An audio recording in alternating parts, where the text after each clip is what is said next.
on the phone with us right now, I believe, the former Alaska governor in Scottsdale, Arizona. Governor, what did you think? Oh, it was a struggle to watch some parts of this, Neil, as you considered President Obama with his lack of enthusiasm for his own policies and his lack of conviction in trying to articulate why it is that he believes that government will make you healthy, wealthy, and wise and happy when, you know, the vast majority of Americans know that government isn't the answer. So I almost felt sorry for him in his role as president, trying to explain why we need to repeat 4 more years of failed policies. I thought that this was Romney's night. Romney did very well, and he was able to, I think, articulate well why it is that someone with great business experience is what we need to turn this economy around.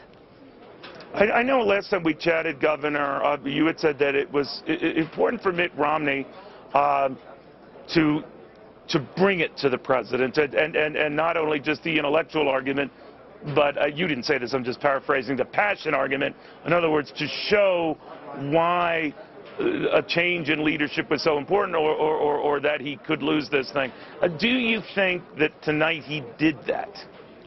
Well, he did that, but Neil, to be perfectly honest with you, I was still hoping that both of these candidates would be able to explain to the American public the economic woes that we are in right now and the gravity of the situation that our debt is causing. We are drowning. We are a country facing a bankruptcy that will forever change the American landscape. And neither candidate really articulated, I think, quite passionately, strongly, the gravity of the situation. But having said that, Romney still did a heck of a lot better job than Barack Obama in explaining why it is so important that we turn things around and that we start prioritizing where we will spend American tax dollars. I sure wish both candidates, though, would have explained that government doesn't have a revenue problem. They truly have a spending problem. They don't need to keep taking more and more and more from the private sector and squeezing out investment opportunities that would otherwise allow the private sector to grow and to thrive, thus allowing government to grow. I wish that both candidates would have been more passionate about why the private sector needs to be allowed to be unleashed, that entrepreneurial spirit. Did you get a sense, Governor Palin, as we look at the spin room, there are throngs around different representatives speak on behalf of the candidate? Again, you know, I have Mitt Romney. I mean, we saw former New York Mayor Giuliani talking to a throng of reporters not too far away from South Dakota Senator John Thune, essentially making the same pitch. A number of prominent Democrats are doing the same for Barack Obama. Do you recall, Governor, during your debate with Joe Biden, was that the procedure that those who supported you as well as those who supported Joe Biden were even going to leave the debate a little early, if not even watch let's say, the last 15 minutes of the debate? Because a lot of these guys, Governor, were in place and talking before the debate was even done. In other words, is that usual? You know, I had no idea 4 years ago what was going on behind the scenes or in headquarters. In fact, we used to have a running joke. The JV squad, those of us on the vice presidential side of the ticket, we used to talk about where is this mysterious headquarters and what are they doing to this campaign. So I didn't know back then how it worked. I still don't know this inside baseball stuff. I just know as an average American that I am expecting the candidates at this level to be able to explain to the people the true state of our union, what our economy actually looks like, and what we can do to turn things around. And again, I believe that Governor Romney was able to explain much better policy proposals than Barack Obama was. Barack Obama still believing in growing more government, just repeating mistakes. And tonight, I believe that Governor Romney was able to be the one to explain how we can turn things around. Do you think the expectations game matter, Governor? I mean, in the case of Mitt Romney, depending on how the media was portraying these polls, he had to hit it out of the park tonight.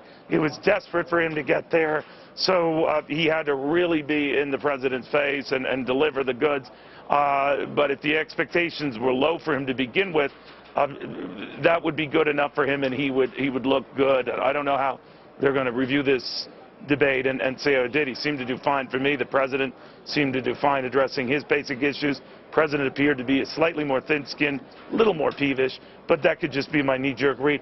I remember in your debate with Joe Biden, a lot of folks were in the mainstream media were expecting you to lose, and the poll results afterwards that most Americans watching thought you would won. So I'm wondering how the expectations game plays into this, and I know it gets a little maybe too punditry, and I'm certainly not in that camp, but on the expectations game, if they were low for Mitt Romney, did that help him, and did he comport himself well as a result? Well, it was pretty fascinating to watch both camps try to lower expectations so that there would be no disappointment afterwards. It was like, oh, come on, you guys, you're taking this a little too far, you know.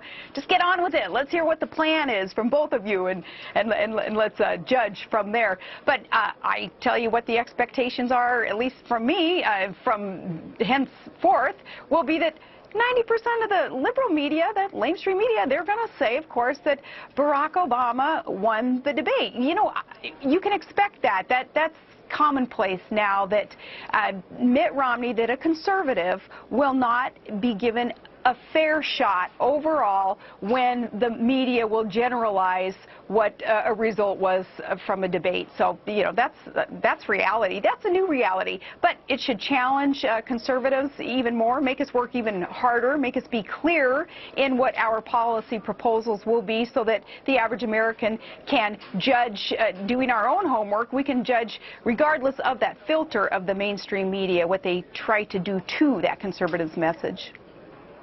Very well put. Governor, it's always a pleasure. Thank you, ma'am. Thank you. Keep up the good work.